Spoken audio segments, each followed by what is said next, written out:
प्यारे दोस्तों, आज हम आपको एक ऐसे अजीब जनाजे के बारे में बताने वाले हैं। एक ऐसे अजीब मूर्ति के बारे में बताने वाले हैं जिसके बारे में जानकर आप हैरान रह जाएंगे। वीडियो में आगे बढ़ने से पहले अगर आपने इस वीडियो को लाइक नहीं किया है तो इसे लाइक ज़रूर करें। साथ ही साथ अगर आप चैनल पर नए हैं तो चैनल को सब्सक्राइब करें और बेल आइकन को भी दबाएं ताकि नेक्स्ट वीडियो का नोटिफिकेशन आपसे मिस ना हो। दोस्तों, एक भाई बताते हैं कि एक बार मैं एक मज़ार पर गया और सलाम करने के लिए हाजिर हुआ। फातिहा पढ़ने के बाद जब मैं वापस आने लगा तो एक आदमी के ऊपर मेरी नज़र पड़ गई जो दुआ मांग रहा था। उसे देखकर मैं चौंक गया और वहीं पर रुक गया। उस आदमी का जिस्म बहुत कमज़ोर था और चेहरे पर मायूसी थी। इस तरह मेरे चौंकने की वजह ये थी कि उस आदमी की गर्दन में पानी का एक डोल लटका हुआ था और उसने दोनों हाथों को डोल में डुबा रखा था। मैं उसका इंतज़ार करने लगा। जब उस आदमी ने दुआ ख़त्म की तो मैंने उसे सलाम किया। उसने मेरे सलाम का जवाब दिया और मुझे देखने लगा। उसके होठों पर फीकी सी मुस्कुराहट आई और तुरंत गायब हो गई और फिर वो उदास हो गया। मैंने उसके गले में पानी का डोल लटकाने की वजह पूछी और पूछा कि उसने डोल में हाथ क्यों डुबा रखे हैं। ये सुनकर उसने आ भरी और अपनी बात सुनाना शुरू की कि मेरी छोटी सी परचून की दुकान है। एक बार एक भिखारी ने मुझसे भीख मांगी। मैंने उसे एक सिक्का निकालकर उसकी हथेली पर रख दिया और वो दुआएं देता हुआ चला गया। फिर वो दूसरे दिन भी आया और इसी तरह से सिक्का लेकर चला गया। अब वो रोज़ रोज़ आने लगा और मैं भी उसे कुछ न कुछ देने लगा। कभी कभी वो मेरी दुकान पर कुछ देर बैठ जाता और अपने दुख भरे अफसाने मुझे सुनाता था। उसकी दास्ताने गम सुनकर मुझे उस पर बड़ा तरस आया और इस तरह मुझे उससे काफ़ी हमदर्दी हो गई और हमारे दरमियान ठीक ठाक याराना कायम हो गया। दिन गुजरते गए। एक मर्तबा वो कई दिनों तक मुझसे मिलने नहीं आया। मुझे उसकी फ़िक्र होने लगी और मैं सोचने लगा कि हो ना हो वो बेचारा बीमार पड़ गया है, वरना इतने नागे तो उसने आज तक नहीं किए। मैंने उस फ़कीर का मकान तो नहीं देखा था, मगर इतना मालूम था कि शहर से बाहर एक वीराने में एक झोपड़ी में रहता है। मैं उसे तलाश करते हुए वो शहर के बाहर वीराने में उसकी झोपड़ी के पास पहुंच गया। अंदर जाकर देखा तो हर तरफ पुराने चिथड़े बिखरे पड़े थे। एक तरफ टूटी हुई चारपाई पर फ़कीर लेटा हुआ था। वो सख्त बीमार था और लगता था कि अब ठीक ना हो सकेगा। मैं सलाम करके उसकी चारपाई के पास खड़ा हो गया। उसने आंखें खोली और मेरी तरफ देखा तो उसकी आंखों में हल्की सी चमक आ गई। अपने पास बैठने का इशारा किया। मैं बैठ गया। बड़ी मुश्किल से उसने अपने लब खोले और हल्की सी आवाज़ में बोला, भाई मुझे माफ़ कर दो, मैंने तुमसे बहुत धोखा किया है। मैंने हैरत से कहा, धोखा? वो क्या? तो फ़कीर ने कहा कि मैंने जितने भी दुख दर्द और अफसाने आपको सुनाए हैं वो सब के सब मनगढ़ंत थे। मैं इसी तरह गढ़ी हुई बातें लोगों को सुना सुना कर भीख मांगता रहा। अब क्योंकि मेरे बचने की बज़ाहिर कोई उम्मीद नज़र नहीं आती, इसलिए तुम्हारे सामने हकीकत बयां कर देता हूँ। मैंने शादी भी की, मेरे बच्चे भी हुए, लेकिन मैं कामचोर हो गया और मुझे भीख मांगने की लत पड़ गई। मेरी बीवी को मेरे इस पेशे से यानी भीख मांगने से सख्त नफरत थी। इस वजह से हमारे घर में लड़ाई पड़ी रहती थी।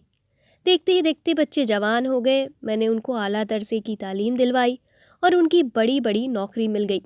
अब मेरे बच्चे मुझ पर गुस्सा होने लगे। उनका कहना था कि मैं भीख मांगना छोड़ दूं, लेकिन मैं आदत से मजबूर था। मुझे दौलत से बेहद प्यार था और बगैर मेहनत की आती हुई दौलत को मैं छोड़ना नहीं चाहता था। आखिरकार इख्तलाफ बढ़ता गया और मैं अपने बीवी बच्चों से अलग हो गया और शहर से बाहर इस वीराने में आकर रहने लगा। इतना कहने के बाद उसने चिथड़ों की एक ढेर की तरफ देखा जो झोपड़ी के कोने में रखे हुए थे। उसने वहां इशारा करते हुए कहा कि यहाँ से चिथड़े हटाओ, इनके नीचे तुम्हें 4 बोरियां नजर आएंगी, इनमें से एक बोरी का मुंह खोल दो। चुनांचे मैंने ऐसा ही किया। जैसे ही मैंने बोरी का मुंह खोला तो मेरी आंखें फटी की फटी रह गईं, क्योंकि उस बोरी में नोटों की गंडियां तय बनाकर रखी गई थी और ये एक अच्छी खासी रकम थी। अब भिखारी मुझसे कहने लगा कि 4 बोरियां इसी तरह नोटों से भरी हुई हैं। देखो भाई, मैंने तुम पर एतमाद करके अपना सारा राज तुम्हें बता दिया है। अब तुमको मेरी नसीहत पर अमल करना होगा। तुम अमल करोगे ना? मैंने हामी भर ली, यानी हाँ कह दिया। तो वो कहने लगा, देखो मैंने इस दौलत से बहुत प्यार किया है, इसके खातिर अपना घर उजाड़ दिया, कभी अच्छा खाया न उम्दा लिबास पहना, बस इसको देख देख कर खुश होता रहा। और फिर भिखारी ने कहा कि इसमें से चंद नोटों की गड्डियाँ उठाकर मुझे दो, ताकि मैं इन्हें थोड़ा सा प्यार कर लूँ। मैंने बोरी में से चंद गड्डियाँ निकालकर उसकी तरफ बढ़ा दी। उसकी आंखों में एकदम से चमक आ गई। उसने अपने कांपते हुए हाथों से नोटों की गड्डियाँ ली और अपने सीने पर रखकर उन्हें बारी बारी चूमने लगा। हर एक गड्डी होठों से चूमता और आंखों से लगाता और मुझसे कहने लगा कि मेरी वसीयत बड़ी ख़ास वसीयत है, तुम्हें इसको पूरा करना ही पड़ेगा। और वो वसीयत ये है कि मेरी पूरी ज़िंदगी की कमाई हुई दौलत यानी नोटों की भरी हुई ये 4 बोरियां तुम्हें किसी भी तरह से इनको मेरे साथ दफन करना होगा। और मैंने अपने लिए कफन सिलवाया है जिसमें जेबें बनी हुई हैं। जितनी गड्डियाँ उन जेबों में आ सके तुम उनमें रख देना और फिर मुझे दफनाना। ये अजीब वसीयत सुनकर मैं थोड़ा हैरान हुआ, लेकिन मैंने वादा कर लिया। वो बड़ी हसरत के साथ उन नोटों की गड्डियों को चूम रहा था। अचानक उसके हलक से एक खौफनाक चीख निकली और उसका इंतकाल हो गया। मैं खौफ के मारे थरथर कांपने लगा। नोटों वाला हाथ चरपाई की तरफ लुढ़क गया और नोटों की गड्डियाँ नीचे गिर गई। उसकी जान निकल चुकी थी। मैंने जल्द ही अपने काप पर काबू पा लिया और नीचे गिरे हुए पैसे इकट्ठे करके उस बोरी में वापस डाल दिए। बोरी के मुंह को ऊपर से अच्छी तरह से बंद करके उन 4 बोरियों को छुपा दिया। फिर उसकी वसीयत पर अमल करते हुए वहीं जेबों वाला कफन पहनाया और चंद आदमियों के साथ लेकर उसकी तदफीन की। मैंने किसी तरह से एक बड़ी सी कब्र खोदकर नोटों से भरी हुई बोरियां उसकी कब्र में रख दी।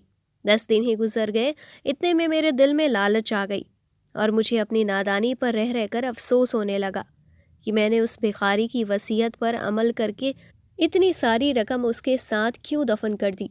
उसके मरने के बाद यकीनन उसके माल ने उसको कोई फ़ायदा नहीं देना था। अगरचे मैं उसका माल लेता तो मैं मालदार हो जाता। शैतान मुझे तरह तरह के मशवरे देने लगा कि अब भी क्या हुआ है, वहाँ कब्र में अभी भी दौलत सलामत है। मैंने ये राज अभी तक किसी को नहीं बताया था। इसके बाद मैंने इरादा कर लिया कि चाहे कुछ भी हो जाए, मैं वह नोटों की बोरियां ज़रूर हासिल करूँगा। अगली रात मैं कुदाल वगैरह लेकर कब्रिस्तान पहुँच गया। मैं अब उस फ़कीर की कब्र के पास खड़ा था। हर तरफ खौफ का सन्नाटा छाया हुआ था। मेरा दिल खौफ की वजह से थर-थर काँप रहा था और मुझे बहुत पसीना आ रहा था। आखिरकार मैंने हिम्मत करके उसकी कब्र पर कुदाल चला दी। 2-3 कुदाल चलाने के बाद तकरीबन मेरा डर जाता रहा। थोड़ी देर की मेहनत के बाद मैं उसमें एक मुनासिब सा सुराख करने में कामयाब हो गया। अब मेरे हाथ बढ़ाने की देर थी, लेकिन फिर मैं हिम्मत जवाब देने लगी। तरह तरह के ख्यालात आने लगे। ज़मीर भी कह रहा था कि लौट चलो, हराम के माल से अपनी आखिरत बर्बाद मत करो। लेकिन मालदार होने के ख्वाब ने एक बार फिर मेरी धारिस बंधाई कि थोड़ी सी हिम्मत कर लो, मंजिलें हाथ में है। दौलत के नशे ने मुझे अंजाम से बिल्कुल गाफिल कर दिया और मैंने अपने हाथ कब्र के सुराग में दाखिल कर दिए। मैं अभी टटोल ही रहा था कि मेरे दोनों हाथों में आग लग गई और एकदम कब्र से कुत्ते के भौंकने की आवाज़ आई और मुझे ऐसा लगा कि कुत्ते ने मेरे हाथों पर झपट्टा मारा है। दर्द की वजह से मेरे मुंह से एक ज़ोरदार चीख निकल गई और कब्रिस्तान के सन्नाटे में गुम हो गई। मैंने एकदम अपने हाथ कब्र से बाहर निकाले और वहाँ से भाग खड़ा हुआ। मेरे दोनों हाथ बुरी तरह से जल चुके थे और मुझे बहुत ज़्यादा जलन हो रही थी। मैंने खूब रो रो कर अल्लाह के हुजूर दुआएं मांगी, मगर मेरे हाथ की ये सख्त जलन नहीं गई। अब तक बहुत सारे हकीमों और डॉक्टरों से अपना इलाज करवा चुका हूँ, लेकिन हाथों की जलन कम ही नहीं होती और जाती ही नहीं। हाँ, अगर पानी में हाथों को डालने से मुझे थोड़ा आराम मिलता है, इसलिए मैं अपने हाथों को हर वक्त पानी के अंदर डाले रखता हूँ। दोस्तों, बयान करने वाले साहब कहते हैं कि उसकी यह दास्तान सुनकर मैं एकदम दुनिया से गाफिल हो गया। दुनिया की दौलत से मुझे नफ़रत हो गई। तो प्यारे दोस्तों, आपने देख लिया कि किस तरह से माल की मोहब्बत ने बर्बाद किया भिखारी को और अपने मामले में हराम को चुनते चुनते मर गया। और जब उसका दोस्त हराम दौलत को हासिल करने के लिए पहुंचा तो इसी मुसीबत में गिर गया। हम अल्लाह पाक से दुआ करते हैं कि अल्लाह पाक हमें हराम माल और हराम दौलत से महफूज रखे। आमीन, अल्लाहुम्मा आमीन।